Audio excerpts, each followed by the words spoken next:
आप ये video YouTube पर देख रहे हैं तो हमारे चैनल को सब्सक्राइब करें और बेल आइकन को दबाना ना भूलें। हम जब सतलोक से आए थे हम फुल चार्ज थे, यानी हमारे पास हमारे बैग भरे थे हमारी पुण्य कमाई के। इस काल ने हमें लूट लिया और जो साधना इसने बताई हैं वो अस्थायी लाभ की है।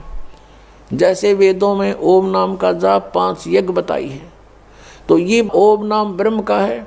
ओम नाम की कमाई इस महास्वर्ग में, सतलोक में नहीं, महास्वर्ग में, और इसके नकली सतलोक में, वहाँ हम बर्बाद कराते थे। जैसे आपको बहुत बार बताया है कि एक समय मार्कंडेय ऋषि साधना कर रहा था, तब ऐसे समाधिस्थ होकर बैठा था, और जो वर्तमान में इंद्र होता है स्वर्ग का राजा, वो यज्ञ तप आदि से बनता है। तो उसको एक हिदायत इंस्ट्रक्शन होती है, उसके लिए एक चेतावनी होती है कि तेरे शासन काल में यदि कोई इंद्र की गद्दी प्राप्त करने योग्य तप कर लेगा तो तुझे गद्दी से हटाना पड़ेगा और उसको गद्दी पर नियुक्त करेंगे। तो ये भी चिंता उसको रहती है कि मेरे शासन काल में कोई इंद्र की गद्दी प्राप्त करने योग्य कोई यज्ञ या साधना ना कर ले, तप ना कर ले। इसलिए वो अपने देवताओं को पृथ्वी पर एज ए CID इंस्पेक्टर छोड़ देता है। तो ऐसे किसी दूत ने जाकर के इंद्र को बताया कि बंगाल की खाड़ी में एक मार्कंडे नाम के ऋषि बहुत दिनों से साधना कर रहे हैं, तप कर रहे हैं। इंद्र को चिंता हुई, उसने एक उर्वशी अपने लोक से एक सुंदर औरत भेज दी, सब हार श्रृंगार उसको दे दिए, उसको एक सिद्धि भी दे दी कि उस ऋषि के आसपास ऐसा वातावरण बना दे बसंत जैसा, सुगंध छोड़ दे। और उसने ऐसा ही किया, और फिर वो सामने जाके खड़ी होगी, सब सुंदर आभूषण पहने हुए। मार्कंडेय ऋषि की आधी आंखें खुली, आधी बंद थी, समाधिस्थ था, और वो देख रहा था सांग ब्रह्मलोक में। उधर से वो उर्वशी उसके सामने नाचने लगी, डांस करने लगी थोड़ी सी दूरी पर। कभी कैसी अदा करती है, कभी कैसे, लेकिन उसने नजर ऐसी थी कि ये ऋषि कुछ हरकत करेगा मेरे साथ, ऐसा नहीं हुआ। तब उसने सोचा कि बात बनी नहीं, उसने सभी वस्त्र उतार दिए, नेक्ड खड़ी होगी। तब मार्कंडेय ऋषि ने कहा कि हे बेटी, हे बहन, हे माई, तू यहाँ किस लिए आई, कारण बताइए। शर्मिंदा होगी उर्वशी, कपड़े पहन लिए और कहने लगी कि हे ऋषि जी, मेरे स्वरूप को देखकर यहाँ के सभी तपस्वी डामाडोल हो गए, इनका देख ले जाकर के बुरा हाल हो चुका है, और आप जानो आपकी समाधि कहाँ थी। तब मार्कंडेय ऋषि ने बताया कि मेरी समाधि वहाँ पर थी जहाँ तेरे जैसी तो वहाँ डांस करने वालियों की दासियाँ थी 7-7, यानी 7 7 तेरे जैसी तो उनके चरण धोने वाली थी, इतनी सुंदर है वो। मैं उनके डांस देख रहा था, तेरे क्या देखूं फिर मैं। तब उर्वशी ने कहा कि आप मेरे साथ इंद्रलोक चलो। मार्कंडेय ऋषि ने कहा कि तेरे से कोई सुंदर हो उसने भेज जा तू। तो वो कहने लगी, जी स्वर्ग के राजा की पत्नी, इंद्र की पत्नी मैं ही हूँ, और मेरे से सुंदर उस स्वर्ग में कोई औरत नहीं है। तो फिर मार्कंडेय ऋषि ने कहा कि जब तेरा इंद्र मरेगा तू क्या करेगी। उर्वशी ने कहा कि मैं ऐसे ऐसे 14 इंद्र वरूंगी, 14 अपनात्माओं, एक शास्त्र अनुकूल साधना त्याग कर मनमाना आचरण करने से और इस काल के दूतों की बताई भक्ति करने से उस पुण्यात्मा ने इतनी कठिन साधनाएं की होंगी कभी कि वो इतनी लंबी उम्र स्वर्ग की प्राप्त कर ली उसने कि 1008 चतुर्युग तक वो स्वर्ग में रहेगी एज ए पटरानी, एज ए मतलब इंद्र की पत्नी के रूप में रहेगी। और जो इंद्र होगा उसका, इंद्र का शासनकाल, Indra is a post, Indra का शासनकाल वो 72 चतुर्युग का होता है। एक चतुर्युग में सतयुग, त्रेता, द्वापर, कलयुग, ये 4 युग होते हैं। तो ऐसे ऐसे 72 चतुर्युग तक एक इंद्र का शासनकाल होता है और उसकी मृत्यु के बाद दूसरा इंद्र उसी पोस्ट पर बैठ जाता है। और वो जो सची नाम की औरत है, वो पुण्यात्मा कभी इतने पुण्य कर चुकी है कि वो उनके साथ कांस्टेंट बनी रहेगी, इंद्र बदलते रहेंगे, वो उनकी पत्नी सबकी बनी रहेगी। इतना ये सुख स्वर्ग में ईसन सुख मानने है जिसका घना समय स्वर्ग में बीत जा, उसको ये टीरी खां बतावें सबसे अच्छा पुण्यकर्मी। अब इन मार्कंडेय ऋषि ने पूछा कि जब इंद्र मरेगा तू क्या करेगी? कि मैं 14 इंद्र मरूंगी। मार्कंडेय ऋषि बोला कि वो 14 भी मरेंगे, तू फिर क्या करेगी? तब वो क्या बताती है कि मैं तो गधी बनूंगी मृतलोक में, और जितने इंद्र में भोगूंगी वो सारे गधे बनेंगे, अपना पुण्य भोग कर, स्वर्ग का राज्य भोग कर। तब मार्कंडेय ऋषि ने कहा कि फिर मुझे तू किस लिए अपने इसे गंदे लोक में ले जावे थी जिसका राजा गधा बने और रानी गधी बने? तो क्या कहती है, मैं अपनी इज्जत रखने के लिए वहां जाऊंगी तो ये कहेंगे तू हार कर आ गई। अपनी इज्जत रखने के लिए मैं आपको इंद्रलोक में चलने के लिए कह रही थी। तो मार्कंडेय ऋषि ने कहा, ए भोली आत्मा, आप ही स्वीकार कर रही है कि मैं मृत्यु के उपरांत गधी बनूंगी, और अब भी तू गधी 14 खत्म करेगी और फिर भी इज्जत की ठेकेदार नहीं बनी बैठी है कि मेरी इज्जत रह जाएगी, भाग जा से। अब पुण्यात्मा उसी समय इंद्र आ गया। इंद्र ने कहा कि बंद नवाज, इंद्र की गद्दी प्राप्त करो, तुम जीते हमारे। मार्कंडेय ऋषि कहता है, अरे इंद्र क्या कहता है? इंद्र का राज तो मेरे लिए काग की बीट है, और आजा बेटा बैठ, तुझे मैं मार्ग बताता हूँ। मार्कंडेय ऋषि कहता है कि बैठ जा बेटा, मैं तुझे भक्ति मार्ग बताता हूँ। अरे भले आदमी, इंद्र की पदवी भोग कर तू गधा बनेगा, बैठ, तुझे ब्रह्मलोक का मार्ग बताता हूँ। अब वो मार्कंडेय ऋषि ने ब्रह्मलोक को सुप्रीम और फाइनल स्टेज मान ली थी, और ब्रह्मलोक में गया हुआ प्राणी जो सत साधना करता है उसको बहुत समय तक यानी एक ब्रह्मा की मृत्यु होएगी, तब तक उसका महास्वर्ग का समय निर्धारित हो जाता है। जो ब्रह्मलोक में चले जाते हैं उनका इतने पुण्य बन जाते हैं भक्ति से, ओम नाम के जाप से। अब मार्कंडेय ऋषि ने यही फाइनल मान रखा था कि इस तो ऊपर कोई जगह है कोई नहीं, स्वर्ग में चलेंगे, महास्वर्ग में जाएंगे यानी ब्रह्मलोक में। और वहाँ क्या देख रहा था, यहाँ बैठा भी देख रहा था वो डांस, और वही बकवास वहाँ उसमें है, वहाँ फिर आँखें देख लेंगे, यहाँ टीवी पे देखा था, और खर्च अपना ही होगा, आपकी उसकी पूंजी जाएगी। तो मार्कंडेय ऋषि ने उसको समझाया कि ये छोड़ दे इंद्र की गद्दी और भक्ति कर तू, और वहाँ ब्रह्मलोक में चल। अब इंद्र क्या कहता है कि महाराज जी फिर देखेंगे, इब तो मैंने मौज करने दे, अगजा मर ले डूब के। अब पुण्यात्माओं ये स्थिति प्रत्येक प्राणी की है। जैसे इस दास के साथ प्रारंभ में ऐसे बीता, किसी मित्र को, प्यारे को, रिश्तेदार को, या वैसे कोई संपर्क में आए व्यक्ति को समझाते थे कि भक्ति करो, क्योंकि जिसके पास अच्छी पोस्ट है, 2 पैसे समय पर प्रयोग करने को हैं, या किसी के पास धन है, अच्छे बिजनेस है, वो सामने गुट्टी लावे, और 100 बकवादों में ध्यान उसका रहता है। तो उसे हम कहते कि भैया भक्ति करो, परमात्मा का नाम लो। पहले तो वो कहते किसने देखा भगवान। अब देखो पुण्यात्माओं, हमने समझना है, वो तो जैसे बोली वो बोल लेंगे, उनको ज्ञान जितना उतना ही बोलेंगे, और फिर क्या कहते हैं, देखी जाएगी जो होगी। अब किसने देखा है? जैसे हम कहते भी भक्ति ना करोगे तो गधे बनोगे, पशु बनोगे, ऐसा भगवान के विधान में है। तो वो क्या कहते हैं, देखी जाएगी, किसने देखा है। अब गधा अपने पास से के देखी जाएगी, क्या देखोगे, वो तो कुम्हार देखेगा। फिर 2.5 मन का बोरा कमर पर होगा, हाथ में लठ, और जहाँ स्थान खाली दिखेगा उड़े मारेगा तेरे।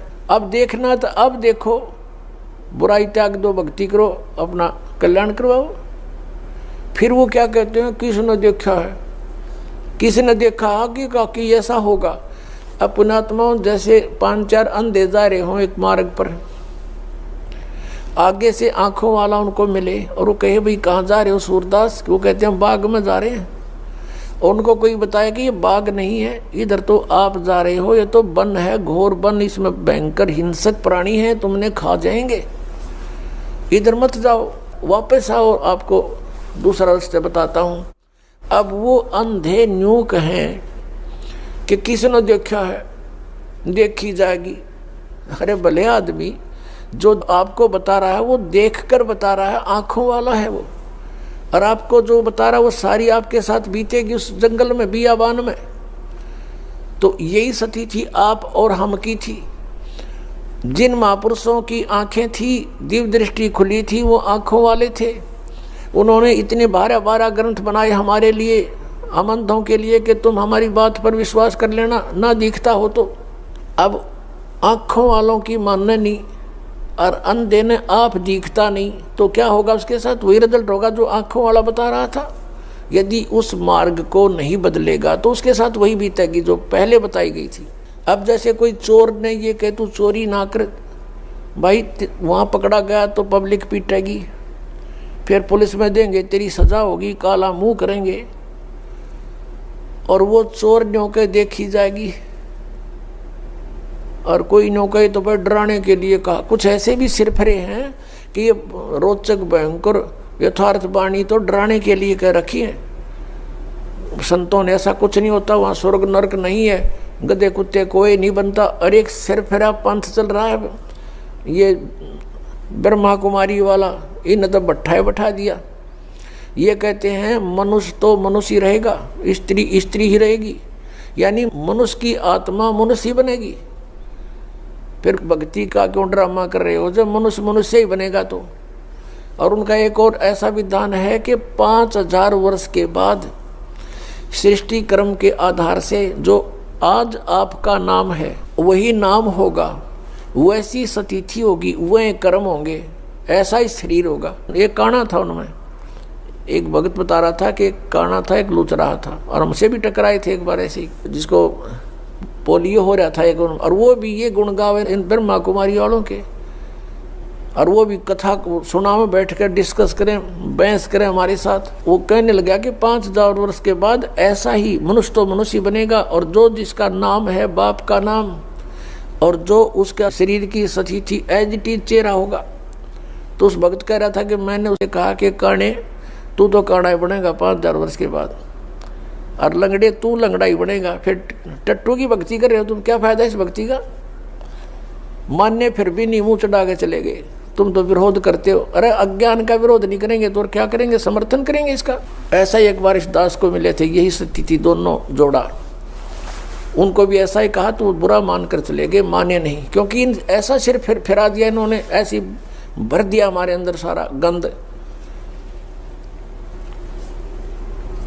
तो जो प्रसंग चल रहा है कि हम उस परमात्मा को पाने के लिए जो प्रयत्न हमने करना है, जैसे अंधे न दिखा नहीं, आँखें वाला कि वो मानता नहीं, तो फिर वही होगा जो उसके साथ बताया गया है। अब जैसे चोर चोरी करता है और उसको कोई कहता भी तेरे साथ ऐसे ऐसे बीतेगी, अब वो सच्चाई भी है और भयानक भी लाले, डर भी है, और डरेगा तो बच जाएगा। जय वो डर मानना, इस बात सच्चाई है ये, और भय भी होना चाहिए इस बात का भी। कबीर साहब कहते हैं, कबीर हरि के नाम बिना ये राजा रसब हो, मिट्टी लदे कुम्हार के घास न डाले कोई। ओए होए, जो मालिक ने वचन बोल दिए कि भक्तिहीन आपका राजा भी हो वो गधा बनेगा, और मट्टी लदे कुम्हार के घास भी बार खा के आओगा, वहाँ उसकी कोई सेवा नहीं होती। ऐसी दुर्गति होगी। और जो मालिक ने बोल दिया फाइनल समझ लेना, कदे किसी का भ्रम हो, ये अज्ञान का भ्रम है। इसको हटाने के लिए सत्संग की आवश्यकता है, और सत्संग केवल कबीर परमेश्वर ने ही हमें दिया है, और उसी के आधार से दास आपके सामने उन्हीं का दिया हुआ ज्ञान प्रचार कर रहा है। पुणात्मा, वो परमात्मा स्वयं आते हैं इस तत्व ज्ञान को बताने के लिए। वो प्रत्येक युग में आते हैं। सतयुग में परमेश्वर का नाम सत सुकृत था, और त्रेता में परमेश्वर का नाम मुनिंदर था, मुनिंदर ऋषि। द्वापर में करुणा में, और कलयुग में कबीर देव, कबीर साहब उनका नाम रहा है। पुण्यात्मा, यदि परमेश्वर नहीं आते यहाँ पर तो हमें ये भक्ति मार्ग प्राप्त नहीं होता। हम अपना जीवन नष्ट करते रहते। कितना महा उपकार किया उस परम पिता ने आके। और पुण्यात्माओं, जो ये समागम 5 दिवस का चल रहा है, ये इस दास को इस फाल्गुन मास की अमावस्या को इस दास को दीक्षा प्राप्त हुई थी। और परमात्मा कहते हैं, जिस दिन सतगुरु भेंटिया 100 दिन लेखे जान, बाकी समय बर्बाद गया तेरा बिना गुरु के नाम। जिस दिन आपको दीक्षा प्राप्त हुई वो आपका आध्यात्मिक जन्म है। पुण्यात्माओं, ये दिन जो इतना महत्वपूर्ण है, फाल्गुन की अमावस्या, सन 1988 को यही फाल्गुन की अमावस्या के दिन दास को उपदेश प्राप्त हुआ था मेरे पूज्य गुरुदेव परम पूज्य स्वामी रामदेवानंद जी महाराज से। और पुण्यात्माओं, अगर वो दिन मुझे प्राप्त ना होता तो आज आप भी दुखी रहते, वंचित रहते, और दास का भी जीवन नष्ट हो जाता। अब वो दिन इस जिंदगी में भूला नहीं जा सकता। तो उस उपलक्ष्य में ये ज्ञान, ये समागम हो रहा है। तो जिस तरह दास को ये ज्ञान हुआ, और ये दास पहले यही डले ढो रहा था, लोक वेद के आधार से भक्ति कर रहा था। पीछे लग गया जाऊं था मैं लोक वेद के साथ, रस्ते में सतगुरु मिले है दीपक दे दिया हाथ। तो दास भी यही लोक वेद के आधार से बाबा श्याम जी की जय हो, बाबा श्याम जी के पुजारी, और फिर हनुमान जी के पुजारी। 25 वर्ष तक दास ने हनुमान जी का व्रत रखा, मंगलवार का हनुमान चालीसा 7 बार प्रतिदिन कंटिन्यूस करना। फिर श्री राम श्री कृष्ण हमारे इष्ट, शंकर भगवान भी साथ में पूज्य। यानी इस तरह का हम सारे ही पूजाओं का ढेर सारी पूजाएं किया करते थे। और जो भी घर में सुख हुआ, जैसे बच्चा पढ़ता है तो पास होता है, सफल होता है, परीक्षा में तो वो कह सोचता है कि मेरे भगवान ने मुझे पास कर दिया। हम उनके 100 शुक्र मनाते थे, सारे देवताओं के नाम लेते थे इकट्ठे। उसने दया करी, बाबा श्याम जी की जय हो, हनुमान जी की जय हो, श्री कृष्ण भगवान की जय हो, राम की जय हो, शंकर भगवान ने दया कर दी।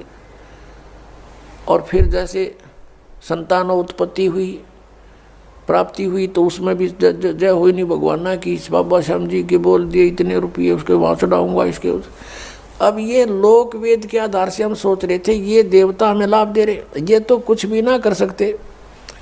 इनके इतिहास, इनकी पावर से हमें पता चला कि ये भगवान तो हैं, स्वामी हैं, अच्छी आत्माएं भी हैं, लेकिन ये हमारे को केवल वर्क डन दे सकते हैं, जैसा कर्म करेगा उतना ही दे सकते, इसमें कोई परिवर्तन नहीं कर सकते थे। आपके अगर पूर्व जन्म में कोई संस्कार अच्छे थे, उनसे आपको लाभ हो रहा था, लाभ ही देंगे। ये आपका कोई पाप कर्म आ गया तो पाप कर्म भी जबरदस्ती आपका भुगवाएंगे, उसमें कोई परिवर्तन ये नहीं कर सकते। अब कबीर देव जो है वो कर सकता है। तो पुण्यात्माओं, ये दास पहले लोक वेद के आधार से अपना जीवन नष्ट कर रहा था। कोई अभाव नहीं था, घर में सब सुविधाएं थी, संतान थी, 2 पुत्र 2 पुत्री, जेई की सर्विस थी दास की, जूनियर इंजीनियर की, और ये सोच रहा था बहुत बढ़िया काम है, ऐसे ही ठीक है। और जब ये अंधेरा हटा, जब बता के कोट जन्म तन बरमत हो गए, कुछ ना हाथ लगा रे, कुकर सुकर खरबा बोरे, कौआ हंस बुगारे, कोटि जन्म तू राजा की, न मिटी न मन की आशा, और भिक्षकों का दर दर घूमया, ये मिला नहीं निर्गुण रासा। इंद्र कुबेर ईश की पदवी, और ब्रह्मा वरुण धर्मराया, विष्णुनाथ के पुर को जाकर तो फिर भी वापस आया। अब क्या बताते हैं कि इतनी अच्छी अच्छी पोस्ट तूने प्राप्त की, इंद्र बना, ब्रह्मा विष्णु महेश तक की पदवी आपने प्राप्त की, और फिर जन्म मृत्यु में। जैसे ये ब्रह्मा कुमारी पंथ है, श्री लेखराज ये सुनार का काम करता था मुंबई में, और वहाँ कोई सत्संग हो रहा था, इनके गुरु सत्संग कर रहे थे। एकदम इसमें कोई और आत्मा आएगी जो कभी किसी जन्म में वो कोई शिव पद पर रहा था, और वो एकदम बेहोश हो गया, यूं आँख लाल लाल होगी, फिर बोलने लगा शिव हम, मैं शिव हूँ, मैं शिव, और बहुत बोला। अब जैसे बताऊं, एक बार एक गांव का सरपंच मर गया, भूत बन गया, और वो आकर किसी में प्रवेश करके बोला, और बैठ के कुर्सी पर कहा मैं सरपंच हूँ फलाना, आओ इधर कराओ साइन मेरे। अब वो अब भी अपने आप को सरपंच मान रहा था, तो ऐसे उसका भ्रम था, उसने यो एक अड़ंगा और पैदा कर दिया ब्रह्मा कुमारी वाला पंथ। अब भगवान आवे और दूसरे में बोल लगा, उन्होंने कहा माइया बोलने लग गया बुढ़िया में। भगवान ने किसी के बॉडी की जरूरत नहीं, उसका सहयोग लेकर उसमें बोले, तो काल का विधान है, स्वयं भी ऐसे ही बोलता है, और इसके देवता भी ऐसे ही किसी में प्रवेश करके बोलते हैं। अब प्रश्न चल रहा है कि हम जो साधना करते थे, इस शास्त्र विधि त्याग का जो मनमाना हम आचरण करते थे, वो साधना हमारी व्यर्थ थी, और वो पूजाएं हमारी ठीक नहीं थी। हम इन साधनाओं को हम ये समझ रहे थे कि इनसे हमें लाभ भी हो रहा है, और हम सुखी हैं। अब बताया कि इंद्र कुबेर ईश की पदवी, और ब्रह्मा वरुण धर्मराया, और विष्णुनाथ के लोक को जाकर तो फिर यहीं पर जन्मा मरा, पशु योनियों में गया, फिर वापस आया। अब परमात्मा बताते हैं, जैसे गीता जी अध्याय नंबर 4 के श्लोक नंबर 34 में कहा है कि अर्जुन, जो तत्व ज्ञान है वो सर्वश्रेष्ठ ज्ञान है। चौथे अध्याय के 32वें श्लोक में गीता जी में कहा है कि वो तत्व ज्ञान सच्चिदानंद घन ब्रह्म की वाणी में ब्रह्मणे मुखे, इन्होंने अनुवाद गलत कर रखा है, वहां पर ब्रह्मणे मुखे का अर्थ कर रखा है वेद की वाणी नहीं, सच्चिदानंद घन ब्रह्म। 17वें अध्याय के 23वें श्लोक में इन्होंने ही अनुवादकर्ताओं ने ब्रह्मणे का अर्थ किया है सच्चिदानंद घन ब्रह्म। वहां सही किया क्योंकि वहां विचलित नहीं हुए, यहाँ विचलित हो गए। तो यहाँ इसका अर्थ है कि जो धार्मिक अनुष्ठानों, यज्ञों की जानकारी, यज्ञ कहो धार्मिक अनुष्ठान कहो, इनकी विशेष विस्तृत जानकारी सच्चिदानंद घन ब्रह्म ने अपने मुख से आकर बोली होती है। ब्रह्म ने मुखे, मुख से, और उस वाणी में जो कुछ लिखा है विस्तृत वर्णन, वो तत्व ज्ञान है। और उस तत्व ज्ञान को तत्वदर्शी संतों के पास जाकर समझ। चौथे अध्याय के 32 और 34 का निष्कर्ष है ये। और वो तुझे जो ज्ञान बतावे वैसे तू उस परमात्मा की भक्ति कर। 18वें अध्याय के 62वें श्लोक में कहा कि उस परमात्मा की कृपा से ही तू परम शांति को और सनातन परम धाम को प्राप्त होगा। गीता ज्ञानदाता कहता अपने विषय में चौथे अध्याय के 5वें श्लोक में और 9वें श्लोक में, दूसरे अध्याय के 12वें श्लोक में, 10वें अध्याय के दूसरे श्लोक में कि तेरे और मेरे बहुत जन्म हो चुके, तू नहीं जानता मैं जानता हूँ। इससे सीधा कि ब्रह्म की साधना ये ब्रह्म है। और 8वें अध्याय के 13वें श्लोक में कहता मेरा ओम मंत्र है, नथिंग एल्स। तो इस गीता ज्ञानदाता की साधना ओम नाम के जाप से करने से साधक भी जन्म मृत्यु में और ये भगवान भी जन्म मृत्यु में।